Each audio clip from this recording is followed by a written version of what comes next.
Remember when I was talking about my Amazon Prime Video binge of Anna Detective, the Russian mystery TV show about this girl who solves murders sort of in a that's so Raven-y kind of way because she talks to dead people? Yes, well, here's a lesson that I've learned and I want to pass it on to you because that's who I am. Always read reviews. You say, Stacey, why? Why? Why do you say this now?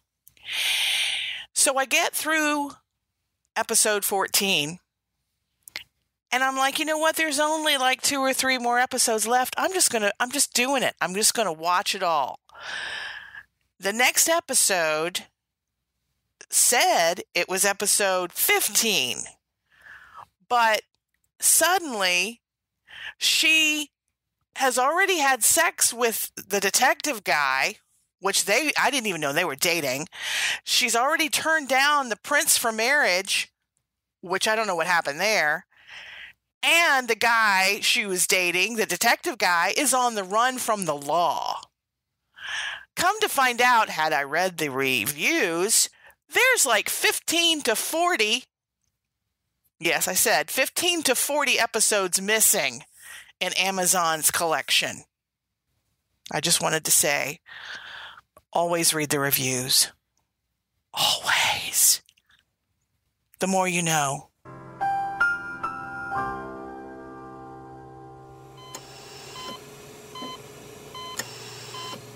Attention, attention.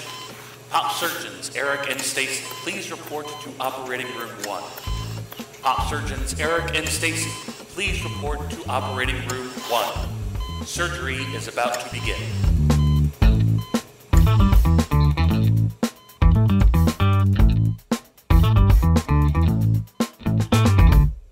This is Pop-Oration. I'm Stacey. I'm Eric. This week we're talking about Harry Potter. This week in the next 4 weeks. And I only say that because clearly you could. You could, yes. There's a lot of ground to cover when we're not talking about just one thing. Even if you just wanted to say, let's just only talk about the movies, those are 8 movies. Correct. You know? Which is, I'll be honest with you, most of what I can talk about is movie stuff, not the book stuff. We also have a special guest. We do.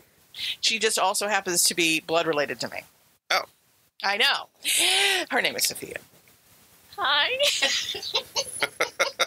Thank you. But, so Sophia, what is your expertise on here? I have seen all the movies at least 2 or 3 times each. I am getting into the books a lot. I just like the whole thing in general. So I'm going to ask you what is it, a school? What is it? Hogwarts? No, the 4 different things. Oh, the 4 houses. Houses. I'm going to ask you what house. See, that's how clever I am. I'm going to ask you what house you are, and we'll talk about this more later. Okay. But I'm going to ask you, so what house are you, Eric? I'm a Hufflepuff. Okay. And you are a? I am a Slytherin. Okay. And I'm going to take the test. Uh-huh. And we'll see where I am on that. Yeah. But also your sister has taken it. What is your sister? She's a Gryffindor. Now, is this a problem if you have siblings? You know what? Maybe we need to go back. Let's go backwards and start an intro into this whole, what is this? What is Harry Potter? Okay. Yeah. What happened? So Harry Potter is basically a story of this young boy and his 7 years in school. But it's not a typical school. It's in a lot of, there's a big tradition of British literature doing things about boarding school. But this is a boarding school for witches and wizards. And what's interesting about Harry is that he has no idea that he's a wizard until the day before he goes to school. His parents have died. He's living with an aunt and uncle who abuse him horribly and, lavish all of this attention on their son and basically make Harry live in a cupboard below the stairs. And all of a sudden this big literal giant, like he's a mythological giant, rides up in a flying motorcycle and says, I'm here to take you to school. You are going to Hogwarts Academy of Witchcraft and Wizardry. So his aunt and uncle didn't choose it. They did not choose this. They knew, but they didn't want him to go.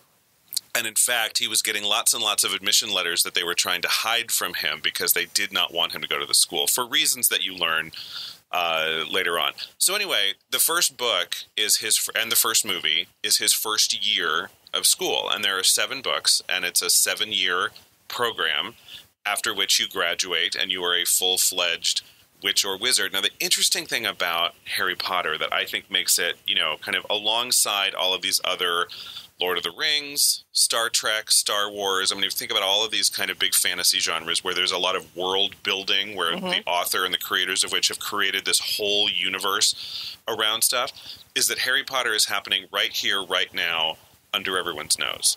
But it's in a parallel universe kind of thing. Sort of. But the idea is that there are witches and wizards living right beside us the whole time, only we don't know it. They keep it a secret. And those people who are not magical are called muggles, and that's the British word for them. There's another, she's developed this whole thing about America, too. So America has this at the same time. She references it slightly in the books and then gets really into it in the recent prequel movie. And there's a different word for them, but muggles is the word she uses throughout the entire books. And if there's families living right next to you that actually, when you're not looking, pull out their wands and whip up dinner by flick of the wand, and the rest of us are doing our own thing, and there's this whole magical world that they belong to that we don't know anything about. And if we ever see anything, they just erase it from our memories and keep going. Well, I do remember in the first movie, and obviously it's a book too, but it is when he is first going to the school. He's got his stuff, and they're like, "Okay, run into this wall." Yep. And so, of course, there's that whole, you're sitting there trying to, as a human being, go, if I run into the wall, I will hurt myself. Yep. And so, but when he does run into the wall, he goes into a completely different universe. Yep. Well, he basically, it's a hidden platform that only magic people can see. At Victoria Station. So really, and I think what JK Rowling was going for there is that if one of us, if a muggle ran into that particular wall, we'd get into that platform as well, because the wall itself is magical, but we would just never do that. We would never think to do that. Because who runs into walls on purpose, except for kids who happen to know that particular wall is a magical wall and it's not really there.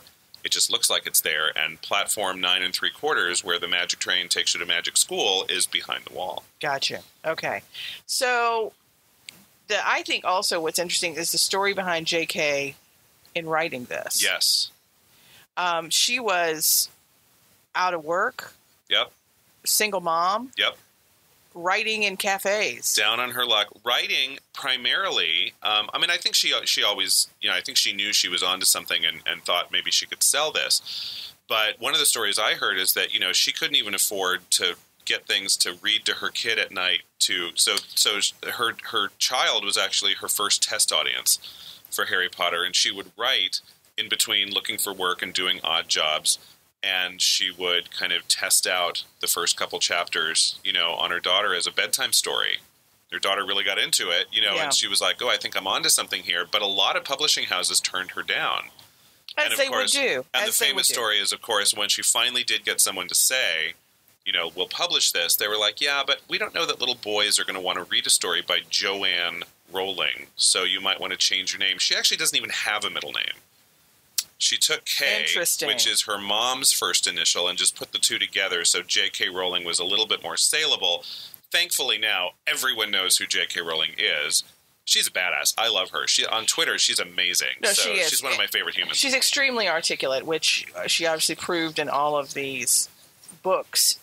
But she's also savvy in the way of the world, which she proved in all of her dealings with making the movies and whatnot. Yeah. But it's interesting to me because I do see the thing about British kids stuff to me is it's often very tinged with dark. Okay. You watch American-made kid stuff. Kind of Matilda, James and the Giant Peach, Chitty Chitty Bang Bang. I mean, there's just a lot of stuff that is, it always has this dark, weird, it has an edge to it. Maybe that's it. That some American stuff now does, but forever it didn't. Disney stuff didn't. Yeah. And as a non-parent, I think that if I did have kids, I'd probably, grow up and raise them responsibly, as responsibly as I could. As someone who doesn't have kids, it's very easy for me to sit there and go, kids can take it. They're tougher than we think they are.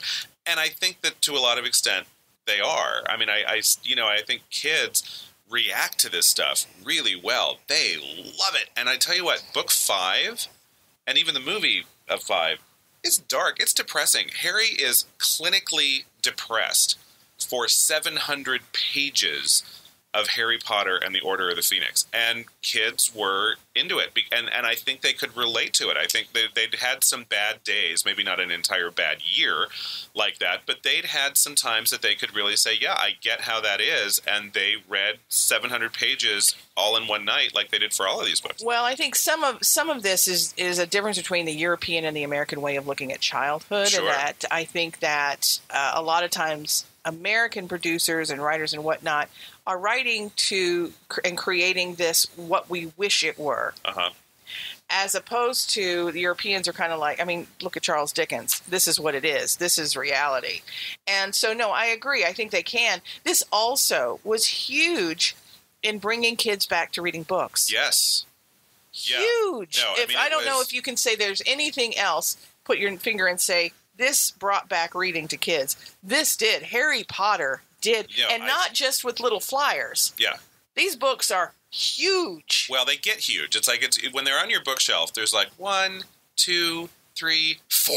Like the first, book 4 is twice as long as the others. 1, 2, and 3 get consecutively longer, and then 4 is this tome that just plops on your lap like a brick. Which one is 4? Goblet of Fire. Okay, that's the one I remember. That's when it really, the Harry Potter thing came into my consciousness. Yeah. Somebody at work was reading it. Yep. Our receptionist was reading it. And it was this big Gone with the Wind, War and Peace exactly. looking thing. And I think that, and I don't know if this is real, but I kind of imagine at some point her editor saying, oh, don't worry about making them short at this point. They're going to sell. I wonder if she tried to edit down book 3 to make it a little bit more saleable because, in book 1, I almost want to go back and read the director's cut version of the first 3 books that are just as long as the others because they probably could have been. I mean, there's so much in there. And in fact, I remember when they were making the movies, I wondered if they shouldn't just start splitting each book into 2 movies, starting with book 4. Of course, then you would have had 11 movies of Harry Potter, but a lot of stuff was taken out of Goblet of Fire, the movie, that was in the books because the book is, you're right, it's this Gone with the Wind, War and Peace, huge thing. And they made it into a 2-hour and change movie and left a lot of stuff out. Right. Okay. Was it important stuff? Kind of, yeah. I mean, we're going to talk a little bit when we get to about kind of all the themes of social justice that kind of she's exploring in this. Hermione, who is Harry's friend, has a whole crusade that starts in book 4 and actually continues on that we completely lost in the movie. So I think that what they did was smart is they took big chunks of story and just removed all of that from the movie rather than just trying to do a little bit of everything and give you bits and pieces and not make it feel like but there were stuff that you will definitely, if you read the books, you did not see in the movies at all. So the characters, we talk about Harry Potter, that's the name. So he's obviously the main character. Sure, and he's the one we follow. He's kind of an orphan living with he's a poor relation. Yep. Kind of living with his aunt and uncle. With aunt and uncle and gets whisked away. And, your hero has to have sidekicks. Yeah. And so Harry's story, I think one of the reasons he's so relatable is because, if you're 11 and you're reading these, and the great thing about these books too is that they really do track how old Harry is with how old it's appropriate for the readers. I wouldn't have an 11-year-old read the last one, but an 11-year-old could absolutely read the first one when Harry is 11. I will say this. And the characters really do grow up. Well, also, we were talking about the reading, it brought back reading. It also brought back parents reading to their kids. Yeah. And I think that's also part of what you're saying now. You're right. I wouldn't necessarily want an 11-year-old reading it, but also, they could read the first one. Sure. But also you can read it to them at bedtime. Exactly. So, Harry meets 2 folks on the ride up to school. He meets these 2 kids that will be his best friends and allies throughout the entire journey, which are Hermione Granger and Ron Weasley. All of whom, talking about the houses a little bit before, get sorted into Gryffindor house together, although I have some feelings about that, which we can talk about a little bit later. Then there's a whole group of characters which I'll just call the faculty, right? So Dumbledore leads the school. McGonagall is the leader of Gryffindor House, so we get to know her really well. Professor Snape is a great character, and, we had a whole conversation earlier this season about Alan Rickman and how he was just perfect to play this guy because you kind of hate him, but you kind of love him, and it's just, it's just great. Then there are just the straight-up villains, which I wouldn't put Snape in that category, even though halfway through the book you kind of do want to place him there. Most of the time he is until the end, basically. Yeah, I mean, he's, spoiler alert, well, I think the whole idea of spoilers in this particular subject is absurd. Yeah. So I'm not going to worry about that. Okay, so Snape does some things that on the surface look pretty horrible, but then you realize why he was doing them and context matters, and he was actually one of the good guys the whole time. But then there are just the straight-up villains. Voldemort... he's a big one. Fiennes he's the big villain. He's the main kind of, Adolf Hitler with figure. no nose. With no nose. Because, Slytherin, so he has a nose like a snake, right? That's kind of, where that comes from. Helena Bonham Carter played Bellatrix Lestrange in the movies, and she's just straight up evil. Just vicious and evil. She's a lot of fun, but the one that we hate the most, I think that most people who watch the movies and read the book, is Dolores Umbridge, who was Imelda Staunton. We hate her, yes? Yeah, I see pink, and that's all I think of, and it's just evil. Yeah. In a general sense. She wears cardigan sweaters and has pictures of cats hanging all over her office. In her office, when she was in Hogwarts, she had all these plates with the cats. And in Hogwarts, in the whole magical witches and wizards universe, their pictures can move, and so these plates with the pictures of the cats are moving, and so you just see this whole wall of cats, and you see them looking and turning their heads, and it's very, very unsettling. Yeah, so she's a crazy cat lady, but officious in a way that is just, and evil. I mean, the corporal punishment that she doles out against the students she doesn't like is bad. Okay, so... pretty much, she has this, it's kind of like a hexed pen. And if you did something wrong, she says, write down what you did wrong and say, oh, I will not do this again. And you write it down, and it's engraved into your skin. Yeah, that's a... So it cuts your arm. As you are writing down on the paper, what you are writing ends up, cutting oh my God. Yeah, and so this is what she makes kids do. So yeah, you talk about darkness. Okay, what book did she come in? She showed up later on. Book 5? Book 6? I believe it was I honestly don't remember. It was 5 or 6, though. Yeah. It was later on. It wasn't in the 11-year-old version of this. Yeah, because, I mean, the Sorcerer's Stone, Philosopher's Stone in the UK, but Sorcerer's Stone stateside, Snape is as bad as it gets, and he's just vaguely insulting. He just basically meets Harry Potter and says, oh, the one that everyone's talking about. And Harry Potter, by the way, is famous in the wizarding world from the time he was an infant, had no idea he was a wizard, comes to school, and he's already a celebrity. So it's kind of what I was saying before. It's like, it's a great escapist thing for an 11-year-old who feels invisible and boring to kind of get into, because wouldn't it be great to realize there's this whole undercover world, and you're a celebrity, and you're famous on top of the whole thing. You don't know what you have to live up to. There's expectations already. Yeah. And that's how you feel, I think, if you're, seventh grade or something? Is that the grade 11? It's like sixth grade, basically. So when you can start going to middle school, you don't know what your expectations are. So there is some of that adolescent stuff going on. Yeah.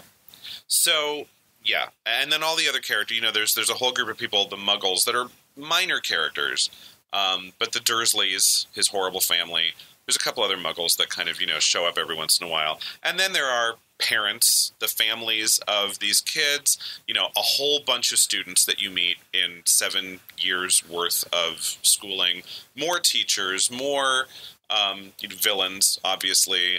There's a whole government, the Ministry of Magic that these folks have, and so you actually meet some of the high-ranking officials in government.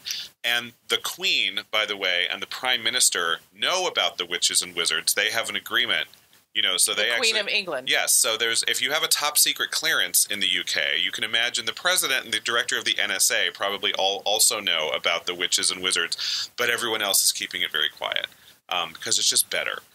for the smooth running of society, for people not to necessarily fear that which is different and just have a peaceful coexistence with the witches and wizards and the muggles. So we wanted to talk a little bit about all the forms that this universe has taken. Obviously, it started with the books. There are 7 books, which get progressively longer as they go along. Book 7, you could do weight training with. There are movies. 8 films were made out of these 7 books, because book 7, they did, I think wisely, turn into 2 films to wrap all that up, because it's a lot to get through.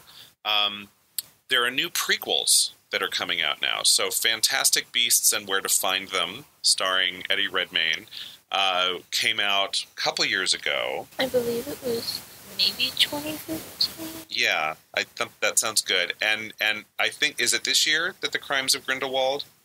Yes. Is coming out. Yeah, it's coming out this year, I think. Okay, so in November, I think, because the last one came out in November as well. And there's going to be 5 of these. And these will...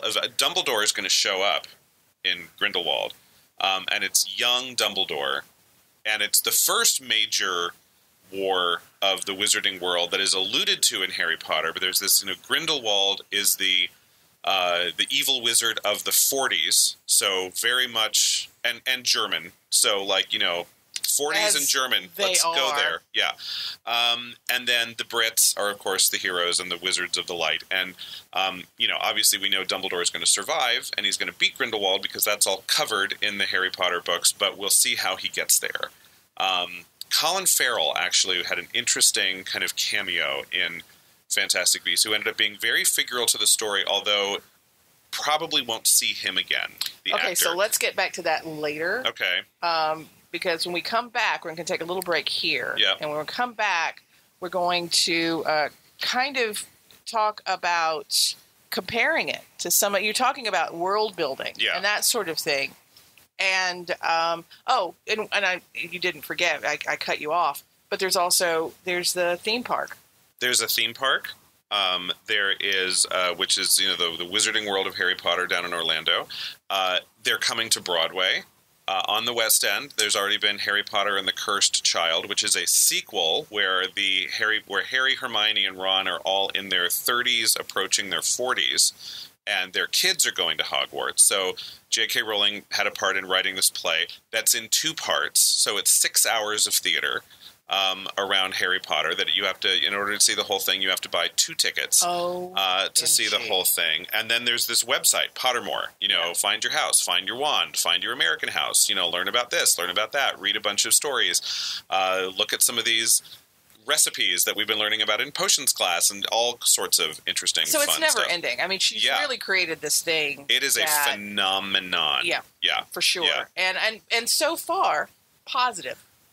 It's a positive phenomenon as opposed to those that are negative. No, when I was reading Harry Potter, I was really thinking, this generation who was raised on this stuff is going to have very interesting ideas and philosophies in a good way about the world around them. That hopefully will help us. Okay, so on that note, now we're going to take a break. So we'll come back and we'll talk about some of the different comparisons between this and other worlds of fantasy.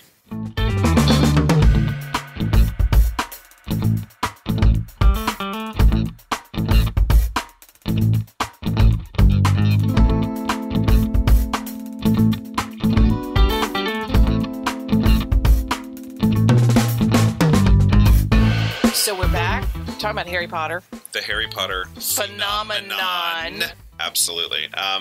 So yeah, I wanted to just, it occurred to me as we were putting this together, this is not the only fantasy world that's out there.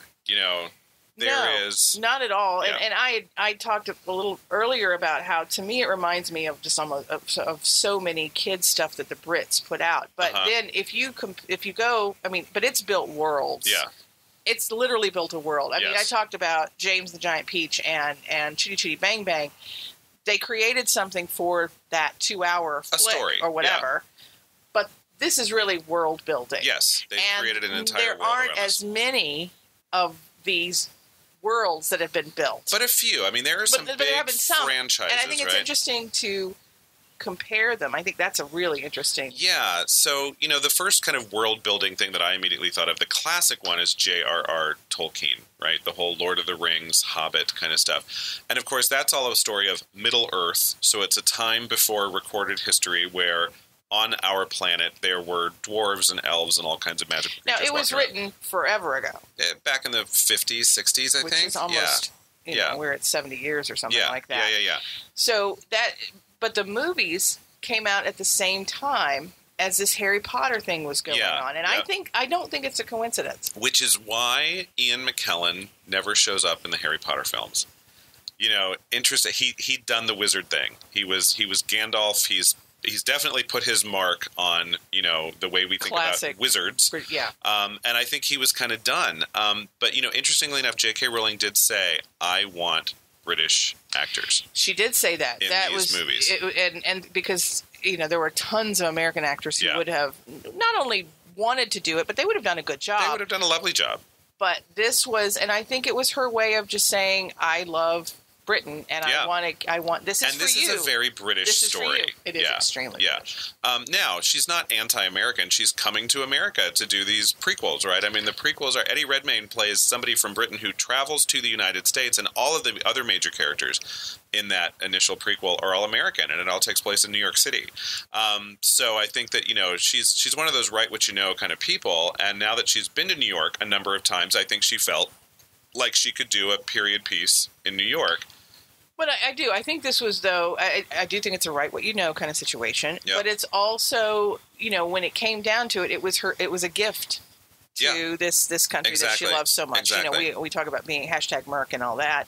#British. It's so. They made a couple of exceptions. I mean, so the first Dumbledore was Irish, who we tend to think in the UK is, well, that's the same thing. Ireland is actually a different country. And so, that was one thing. And Dumbledore is not Irish. So that was a little bit of but it was Richard Harris playing British. Absolutely. I mean, and Richard Harris is they're UK. Is a treasure. So, was a treasure. Not UK, but I mean, and that was her thing. So, but they had to ask her, is this okay? And she made an exception. She didn't make an exception for any Americans to join the cast. No, and of I think the she movies. would And have. I think that was probably correct. Scottish and all of that. That would have. Scotland is part of the UK. Right. So that's and actually Hogwarts is in Scotland. Okay. And she herself is Scottish. She lives in Edinburgh and wrote she actually bought a very famous hotel room that now has a plaque on it. Sure. Where she wrote the final Harry Potter book. If you stay in that hotel now, you walk into the room and there's a plaque saying J.K. Rowling wrote Harry Potter and the Deathly Hallows right here at this desk. Pounds for that room. Probably. Yeah, I would bet you do. So then there's like Star Wars and Star Trek and everything, which are futurist, even though Star Wars says a long, long time ago in a galaxy far, far away, blah, blah, blah, blah, blah. That's still kind of sci-fi but it's out built there this in world. Space. And that's what our comparison is. We're talking about these franchises, if you will, that have created these worlds. Now, Star Wars did not come from books. No. Tolkien's obviously came from books. And Star Wars did not. No. So and Star Trek came from TV. Star Trek also did not come from books. So there is a difference there. But as far as building these worlds that people want to go back to over and over again. Now, having said that, they do have fan fiction and they do have other kinds of fiction books. They have books now. Books happened as a result of that. Exactly. As far as I know, they haven't come to Broadway, so that's kind of something that Harry Potter can say. Good luck they have a putting little bit of Rogue a One on Broadway. Somebody's tried to write a Star. I guarantee you, somebody has written a Star Wars play. It hasn't been picked up on Broadway, probably for good reason. I'm going to go with you there. I am a Star Wars fan, and I want to say no. Now, what did come to Broadway was Spider-Man. Because there's this whole other thing around, the world building thing. I think Marvel Comics and DC Comics are probably the only other really great examples I can think of this kind of world building thing. And the comic books do happen in, quote unquote, our world in present day, which I think makes them similar to Harry Potter. But that's definitely a parallel universe because everyone knows who Superman and Batman are. The interesting thing about Harry Potter is that he's a celebrity among wizards, but we wouldn't know who he is, and we don't even know that wizards exist, and we don't even know that you can walk through this wall at London Station and get on a magic train. Another comparison might be Doctor Who. Okay. Yeah. Because that is happening right now, right here. Usually just over London. But, if you watch the show, it's usually just London. But the world Or maybe it's parallel too, because the world does know some things. Yeah. I don't know. It's a weird one, but that is another universe. Yeah. But what I think makes Harry Potter different and fun is just you can read this, and of course, it's a work of fiction. We know it's not a documentary. And it just feels like what JK Rowling has done is created this whole thing that's happening under our noses and made it possible for us to live in a place where, we don't see this happening, but it's right there. Well, it's back to the thing where it's around my age range, and they're going through things. They have these big adventures, and they're going through these big, challenges. Like, they have to defeat Voldemort. They have to do all those kinds of things, and then there's also the small kind of subplots throughout them that are, people my age can, kind of relate to. During, I believe it was Goblet of Fire, Goblet of Fire, I believe, was the one where you start to see Ron and Hermione kind of seeing interest in each other, and a romance started to kind of happen between Ron and Hermione, and it really started to show when one of the people that was put into the goblet, his name was put into the goblet, and he was chosen. He's one of the competitors. He saw interest in Hermione, and you can see Ron getting jealous, and then Hermione getting angry because Ron kind of assumed that there was a lot of teenage drama in itself going around that. So it's relatable. There's a relatableness. You're talking about the first book good for your 11-year-old, so then by the time you get to Goblet of Fire, you're not 11 anymore. No. Now you're about 15. And the hormones are beginning to rage. And that's the thing, is that while this evil force out there that threatens the safety of the entire planet is looming on the horizon, you also just have a crush. And that can also be the biggest thing in your world, or it feels that way. The Triwizard Tournament has this attached to it, a big school dance. And so there's just drama around the big school dance. And who's going to, and at one point, Hermione is outside crying because Ron has made a spectacle of himself with some horrible girl that he doesn't want to be with because he wants to be with Hermione but can't admit it. And it's so teenage. Sophia is actually right on point. So what I pull from this comparison is that it really is very, very different in that it really is a bit more relatable to that adolescent, in a growing kind of way. It's written what? Here it is. It's a coming of age more thing, more than the other stuff is. Yeah. Star Trek isn't coming of age. Star Wars, depending on a little bit there. It was Luke's coming of age in terms of being, innocent farm boy into, badass. And also, the hobbits who were kind of, meant to be these peaceful, quiet, they just love their little small town. But again, it's not about age, though. But it's a growing up. It's a becoming a something else. But this is very obviously that. And, yes. And it's easy, and there's not this huge symbolism that you have to get through to understand it. You can relate to it very. And given the places and the what she did to create these characters, it has to be Harry that does this. Harry kind of has the mantle of he's the one who has to defeat Voldemort. So it's not as though there's all these adult witches and wizards out there who really should be taking this off the shoulders of this teenage boy. It has to be him. And she did a really great job of doing that. Because I remember reading, I used to read DC Comics when I was a kid a lot. And I started reading the Teen Titans when I was a teenager. And even reading that, I was like, these are dangerous missions to send kids on. Why don't they just let the adults do this? And they never really had a good reason for it other than that, a book about teenage superheroes will sell. This is something where I think it's a little bit more responsible, if you will. It has to be these kids. And Hogwarts is the center of where this evil is being reborn, and so they're just going to school surrounded by this darkness and trying to fight it while they go to class. It's a really wonderful juxtaposition of those two things. And you just hit on the thing. Also, I think everybody's going to go, duh. This is everybody's duh moment of something Stacey's going to say. It really does hit on that thing. All of the good ones do. It's a good versus evil. Yeah. Theme. Yeah. And in fact, the books were often criticized at the beginning because that theme seemed a little bit too simplistic to some of these critics. who were looking at it. Who were 35 years old. Yeah, but I also think, so good versus evil in big, big strokes. Harry is good, Voldemort is evil, duh. There's also a lot of really interesting good versus evil things that happen in these subplots in kind of sneaky ways that I think are really sophisticated, actually. Well, what I also, there was, you have the black and white of the good versus evil there that Voldemort and Harry Potter. They're on your two ends. But then you would have this, I remember Sirius Black. Yep.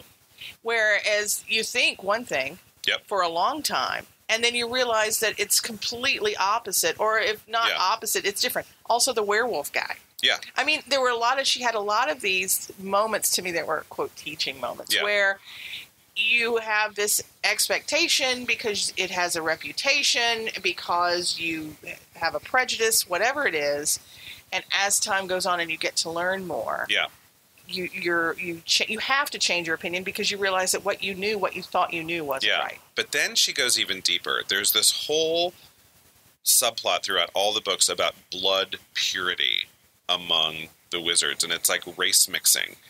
And so Hermione is what the bad people at Hogwarts call a mudblood. And a mudblood is somebody who is magical, born to Muggle parents.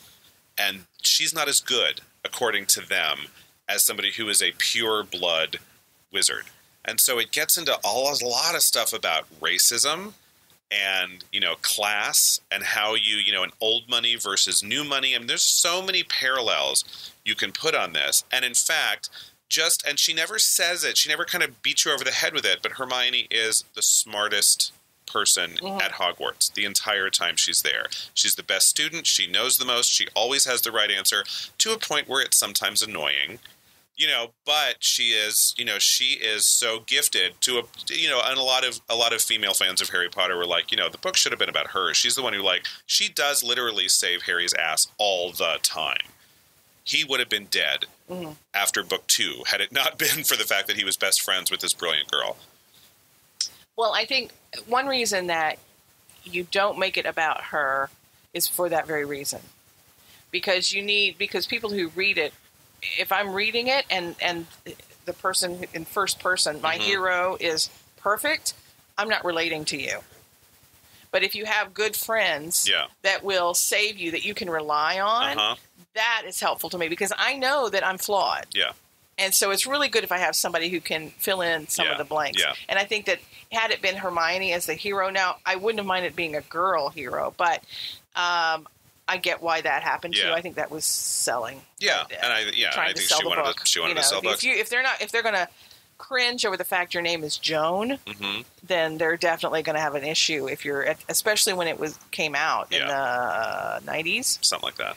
They're going to have an issue. So here's the other thing. This is one of those pieces that's taken completely out of the movies, and it was only in the books. In about book 3 or book 4, Hermione creates this organization called SPEW, SPEW, which is the Society for the Protection of Elvish Welfare. But I actually have heard about that. There are a lot of inside things in the books that are not in the movies, and I'm really mad about, little jokes and things like that. But it just didn't have time. Yeah, it just didn't have time to do it. So what's SPEW? But what SPEW is so interesting, there's these characters and there is a character in the movie, Dobby, the house elf, right? And the house elves are servants in the magical world. They're basically slaves. I mean, she's talking about slavery. But what's interesting about the house elves is that they don't, if you ask them, they don't want to be free. They're very happy living in servitude.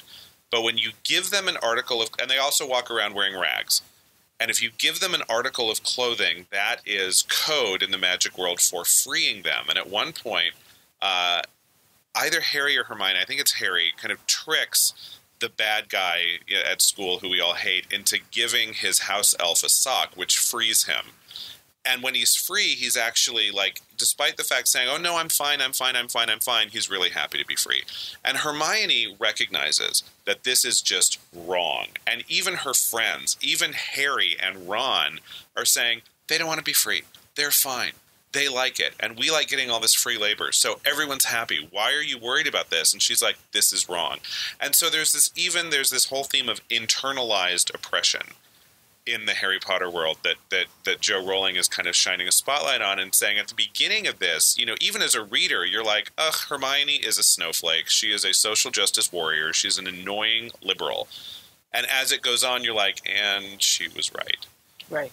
We shouldn't have been enslaving a whole population of people, and they deserve their freedom as much as anybody else. And again, I think it's really funny that when we talk about all this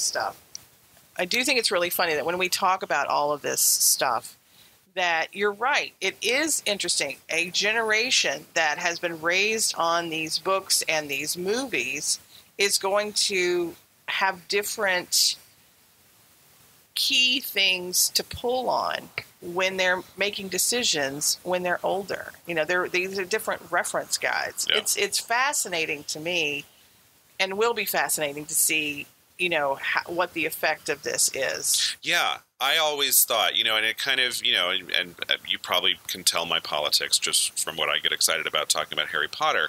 I'm a little troubled with the state of our politics right now, but I think that anybody who was raised on Harry Potter, who has these kind of senses of no one is better because of who their parents are. There are people in Harry Potter who think that, but Joe Rowling certainly doesn't, and that gets disproved as the books go on, that no one who is different deserves inferior treatment because of their difference. That's not okay. There's also this thing, which I have a little kind of trouble. You've probably heard the story where one of the script writers in one of the movies introduced a girlfriend for Dumbledore, and she just wrote in the margins of the script, "Don't do this, Dumbledore is gay." And everyone went, what? And there was like, there was this gay character sitting in the Harry Potter universe the entire time, which was great. And when you look at Dumbledore's life, he was in love with one person in his entire life when he was 18 years old who turned out to be a psychopath, and his heart was broken and he never found love again. Thanks, Joe. That's really beautiful. Sad. And she's not perfect. That's just one of those things where, it's funny. There's these two women who teach at Hogwarts. One of them is literally the gym teacher. She teaches people how to play Quidditch, which is the sport. And then there's the other one teaches like biology and plants and magical plants and stuff. And I just always imagined this scene in the very last book where they run out of their house and one of them says, "I forgot my wand," and the other one says, "I'll go grab it." And you kind of look at them and go, oh, they live together. That could have been something, but there really is, other than, there's no LGBT stuff in Harry Potter other than this notion that Dumbledore, and you have to kind of know that to read the last book and learn about his friendship, in big quotes, with Grindelwald to kind of get where Joe Rowling was coming from this. But at the same time, the whole book is hugely meaningful for gay people when it's kind of, oh, you're not different in a bad way. You're special.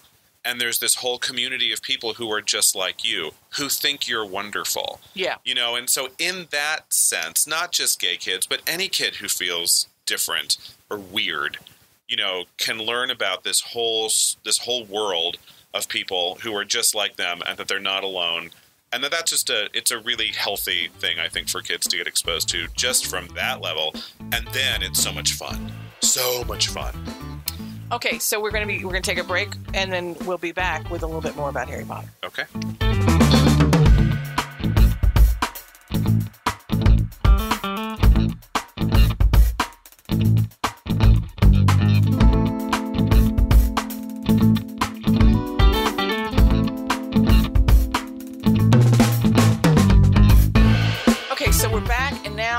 I'm going to go get sorted. You're going to put the sorting hat on. You know what? My mother would love me to get sorted, but in a whole different way than that. Okay, God. So we're opening up the website now. Here we go. So we're here. Yeah, we're at Pottermore.com, and Stacey is about to get sorted into her Hogwarts house. See, that doesn't sound good from the get-go. I don't want to get sorted. Why not? It seems like it's judgmental. Don't you want to find your people? Is it that, or is it putting me in a box and saying, this is who you are, you can be nothing else? Kind of both. But yeah, but it's about, you are going to be placed in a group of people who will help you survive the next 7 years of magical education. Adolescence? Yes. Okay. Okay. Let's do this then. You got to put yourself there. This is what 7th graders do. This is like a rite of passage. You just missed it because you're a muggle, but now you can go back and relive it like you were one of them. That's the idea. Okay. Just flow. All right. So we go to Pottermore.com. Yep. And then I had to join, which I don't know if I'm a joiner. Clearly. And then join your Hogwarts house, it says. I clicked on that. Okay, now it says I have a choice. We're online, and it have a choice of the sorting hat or the sorting ceremony. So if you want to read all about the sorting hat, you can. God, no. Okay. Well, we can explain that to you. That's fine. Later or now or whatever. So the sorting ceremony, answer truthfully, it says. After all, the hat's decision is final. It is. Begin the experience. Okay. Moon or stars. Okay, here I am liking the graphics. The graphics are very cool on this site. Moon so or stars. you can those little up and down arrows will help you decide which one you want. Yeah, I think the moon. Going to the moon. Okay. Oh. 4 goblets are placed before. This is like the SATs. Kind of. 4 only. It's a whole different kind of. No, anyway. 4 goblets are placed before you. Which would you choose to drink? I'm going to guess the one with the most wine in it is. I would go with that, or the one that has vodka and God knows what else. The foaming, frothing, silvery liquid that sparkles as though containing ground diamonds. That could be vodka. Pass. All That right. sounds painful. The smooth, thick, richly purple drink that gives off a delicious smell of chocolate and plums. The golden liquid, so bright that it hurts the eye and which makes sunspots dance all. Okay, that just sounds like it's LSD. Maybe. Could be fun, though. The mysterious black liquid that gleams like ink and gives off fumes. Okay. That make you see That's strange the one visions. your daughter chose, by the way. Yeah. See? Yeah. Why would you pick the black liquid that gleams like ink and gives off fumes that make you see strange visions? I can probably explain more why I wouldn't choose the other ones. So the other ones hurt. Yeah. They have diamonds in them. They hurt your eyes. Or they're frothy and purple. And I didn't want the frothy purple one. What about the golden liquid so bright that it hurts the eye? It hurts your eye. But it's just brightness. I don't like bright things. And you don't want the smooth, thick, richly purple? No. I don't like thick drinks in a general sense. Thank you. So what are you going for? I'm actually going to go for the smooth, thick, richly purple drink. Okay, great. So I'm selecting that. Which nightmare would frighten you most? Standing on top of something very high, realizing suddenly there's no hand or footholds, nor any barrier to stop you falling. Okay, that's a scary one. Okay. Or an eye at the keyhole of a dark, windowless room in which you are locked. No, that doesn't scare me. Waking up to find that neither your friends nor your family have any idea. No, that wouldn't scare me. Being forced to speak in such a silly voice that hardly anyone can understand you and everyone laughs at you. Oh, it doesn't scare me. I do that all the time. Okay, so the heights one. Standing on something high. Okay. After you've died, what would you most like people to do when they hear your name? Miss you but smile. Ask for more stories about your adventures. Think with admiration of your achievements. That wouldn't take so long, so not that one. I don't care what people think of me after I'm dead. It's what they think of me while I'm alive that counts. That sounds very meme. Little. But you're not picking that one. I'm not picking that one. I think probably ask for more stories. Okay. If you were attending Hogwarts, which pet would you choose to take with you? So there are a lot of animals that are like cleared for magical students to have, and so this is going to be, and there's going to be a lot. It looks like there's a lot of choices here. Them. Tons. Oh, okay. Tabby cat, Siamese cat. Oh, never mind. I don't need to go any further. It's going to be a Siamese cat. Are you sure? We'll go through them all. Let's just hear what they... Siamese cat, ginger cat, black cat, white cat, tawny owl, screech owl, brown owl, snowy owl. That's what Harry had, was a snowy owl. Okay. Barn owl, common toad. Oh, yeah, no. Natterjack toad. Don't know what you are. Dragon toad, harlequin toad. Oh, my God, a lot of toads. Three-toed tree toad. Now that's a warm-up for singers, I believe. Three-toed tree toad? Mm-hmm. I believe that's what they do. Cat. Okay, back to Tabby Cat. You're going to the Siamese Cat. Okay. That was never, yeah. Okay. What are you most looking forward to learning at Hogwarts? Apparition and disapparition, being able to materialize and dematerialize at will. Transfiguration, turning one object to another. So water into vodka, for instance, you could learn how to do look that. Look at you, using what you know of me. Flying on a broomstick, hexes and jinxes, all about magical creatures and how to befriend, care for them, secrets about the castle, every area of magic that I can. Every area of magic. That's a good one. No, yeah, I think that's what I would do. Every area of magic that I can. I think I'm going to do. General studies major. General studies. Yeah. Yeah, liberal arts.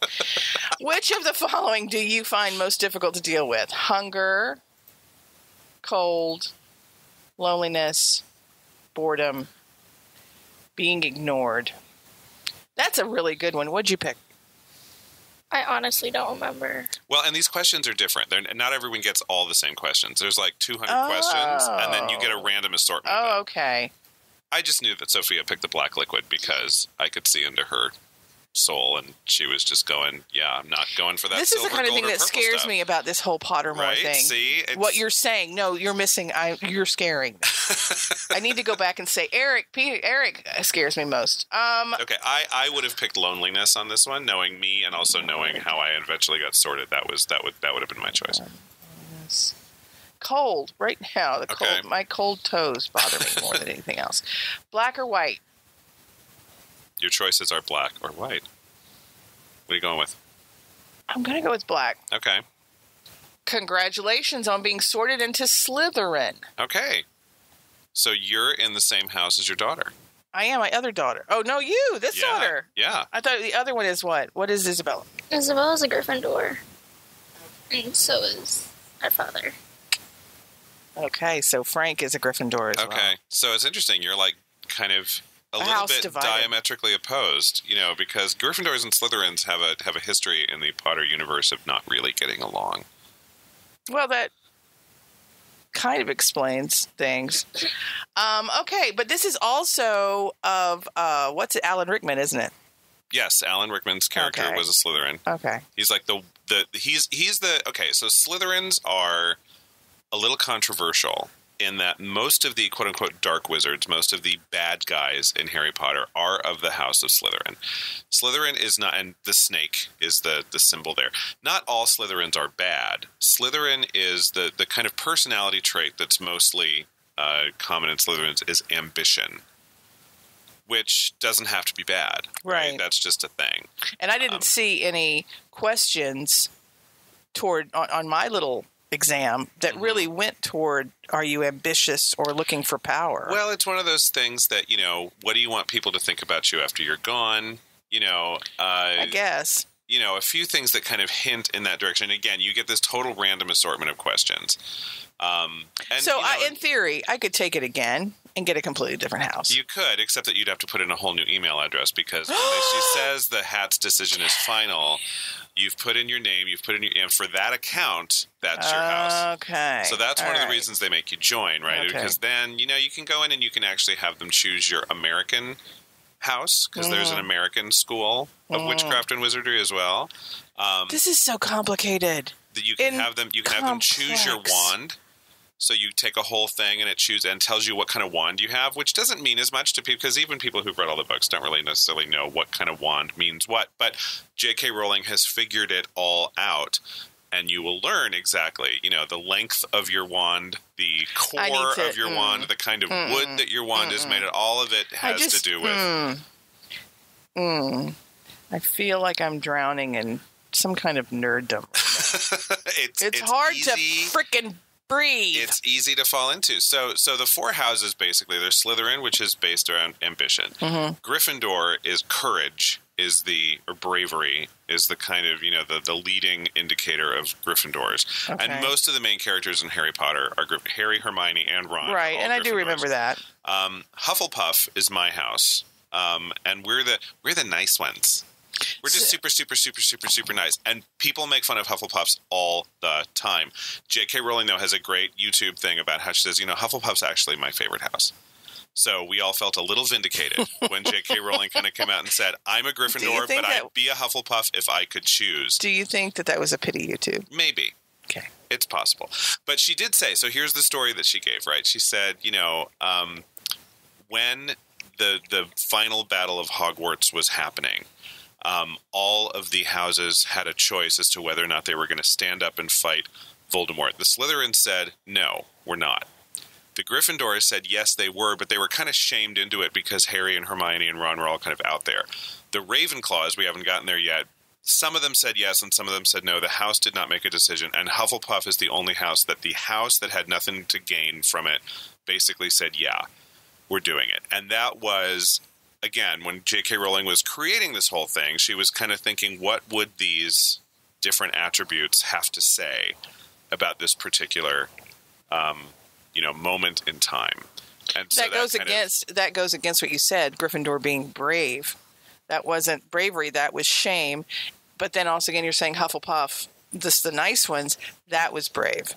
So I'm sitting here going, that's interesting. I get what you're saying. That's only one question and only one whatever. But it's just interesting because I see conflict even there. Yeah. Okay, so Ravenclaws, there's the one. They're motivated by wisdom. It doesn't mean they're smart. It means that, but being smart is like their goal. And being loved is the Hufflepuff's goal. And being brave is the Gryffindor's goal. And being successful is the Slytherin goal. Okay. And so that's what the houses are. And so you get sorted into one of your houses based on your personality. Well, I guess I'll be able to remember it because it's alliterative. Slytherin, Stacey. There you go. All right. So Pottermore.com. We just gave them a PR there. And you can get your wand next day. I know you've always wanted a wand. Yeah, we'll save that for later. So why am I doing that? Because you're a Slytherin. I am. We found that out at Pottermore.com. We did. And I wish they would give us some money for saying their name so much today. So here's what I want to say to you. So that's all well and good that I'm Slytherin. I'm not sure how much it will affect my life going forward. I can't say. I do think it's fun that Soph and I are the same. It's kind of fun. Here's what I want to say to you, because I do know that both of my daughters very much, and even Frank, but very much into that world. And they knew about Pottermore.com. I don't know. When did you learn about it? I think I heard about it from a friend. They're like, oh my gosh. I'm like, wow, this is so cool. But even... But when? Oh, I don't even know. It was like in middle school, I think. That's years ago. Yeah. Even then, it wasn't as... Like, it was really cool, and, like, you can still do all this stuff, but now there's so much more you can read, so much more information, like, a lot of cool stories. Like, it's a lot more. So why do you, and I'm talking to both of you, so think about your answer. Yep. Why do you like this? Why is this Harry Potter phenomenon that we've already said that it is, and that makes it real? Why do you love it so much? Harry Potter in itself, because it has movies and it has books, and they pretty much have the same thing. Some people like to read, some people like to just watch the movie, some people like to do both. It gets to a bigger audience. Why do you like the stories? What about Harry Potter and his friends and their adventures? What is compelling to you? Back to the idea that it's fairly relatable. It's got subplots, it's got funny moments, it's got all these things that I find interesting. The subplots in general, the characters, like the small characters that you don't even think about, like Neville, Luna, those characters, and then the ones that don't even have names. Okay, so what is it? What do you like? You're not the same age as my daughter. No. I got into Harry Potter because our friend Bonnie was in the hospital in the year 2000, and people kept on bringing her things to read, and she was on morphine. She couldn't get into them. She was like, this is great, but I'm still bored out of my mind because I'm just looking at words on a page. Somebody said, try this, and they brought her Harry Potter #1, and she read it practically in one sitting. and said, bring me number 2. Like, this is, So she read them and just raved about him. And Faye, her partner, was just like, well, I have no idea what's going on. Some boy wizard thing. I have no interest. But I picked them up and I started to read it. And I was the same way. I just fell into this world. It's very seductive. Even as a grown man, there was something about, realizing that you're more special than you ever thought you were and just kind of falling into that. And then as a diversity and inclusion professional in my life, all the subtle ways in which she weaves in not only just like what's ethical behavior and what's not, but Voldemort is a symbol of fascism. I mean, she gets into kind of these governmental kind of, and I just love the fact that she was introducing kids to these really heavy adult ideas in ways that were totally relatable in the world of Harry Potter. And if you just looked up from the book and looked around you, this is happening in our world today as well.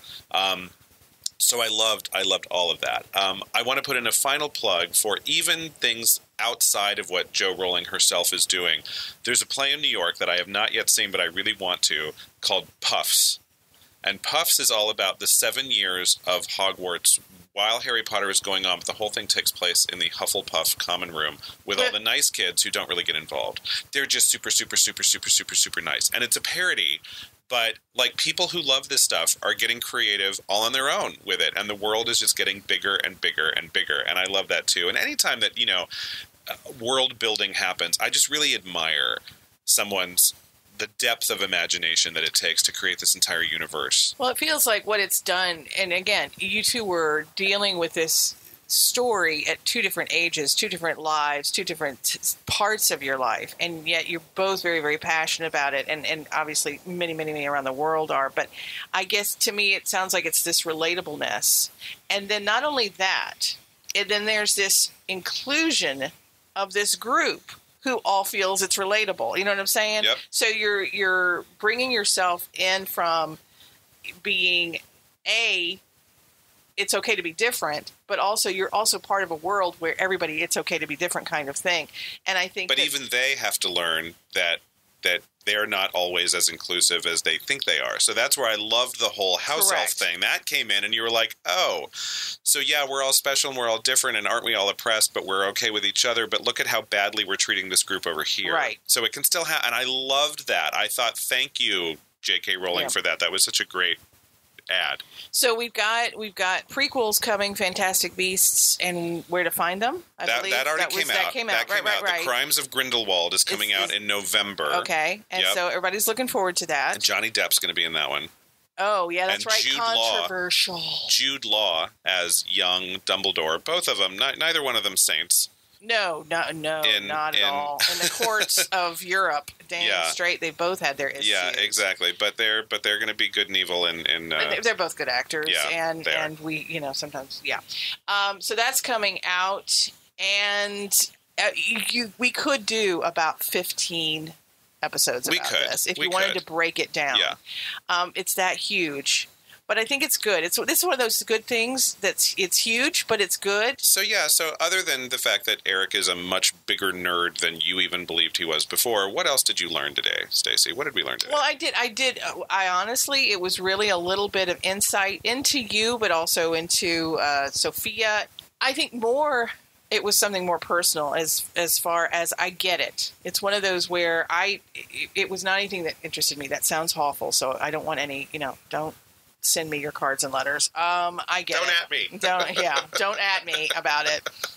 At the same time, I did enjoy the movies that I saw, but I did go, why is this so huge? And the more you guys talked, I think it's that relatableness and that inclusiveness, being in this big group of people, and then also being able to relate to that coming of age character. Whether it's, again, some kids are, most kids, you go with the guy who doesn't know what expectations are for him in middle school, Harry. But then there are those who are relating to Hermione because maybe she's a girl or she's a muggle or whatever the reason is. If you were the smartest girl in school, you will totally relate to Hermione. Absolutely. Right. Which is why she has a huge fan following. I mean, all of them have fan following, even the smaller characters and the brothers and sisters of the Weasleys, So I think that It's big. I don't know that she, you can't plan this. JK didn't plan it. Yeah. But she put this out there and she put her heart in it. And I think that's what you see. Yeah. And I think she's extraordinarily articulate. I think that's what you see. And then, as I said, I think she's also a really good businesswoman. But I think what I learned was that I get it. I get it now that it's about relating to what's going on, but it's also more than that. It is being included in this whole, this new world. Yeah. And it's fun. It's fun, even if it is just for 2 hours or however many hours you are reading the book, whatever it is that you're doing. And, you're on the ride at the theme park.